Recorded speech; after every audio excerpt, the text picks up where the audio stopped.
গ্রামের ছেলে রূপাই। তার বাবা, চাচা, দাদা সকলকে গ্রামের সবাই চেনে। তার গায়ের রং কালো, মাথায় বেশ লম্বা চুল, মায়া ভরা মুখখানি ঠিক যেন কচি ধানের পাতার মতো শান্ত। স্নিগ্ধ শ্রাবণ মাসের তমাল গাছের ন্যায় তার শরীরের গঠন।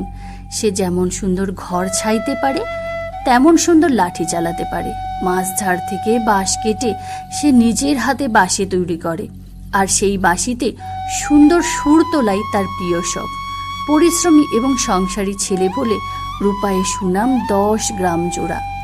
বনগাঁয়ের পিতৃহীন মেয়ে সোনা, বাড়ির সেজ মেয়ে বলে সবাই তাকে সাজু বলে ডাকে। মাঠের ওপারে গ্রামে ছনের ছাউনি দেয়া ঘেরা বাড়িতে থাকে সে। সোনার মতোই শরীরের রং, তার রূপের কাছে হার মানে রামধনুর 7টি রং, মাঠের বুনো ফুল কিংবা তুলসী ফুলের মঞ্জরি। সে ঘর কন্যার কাজে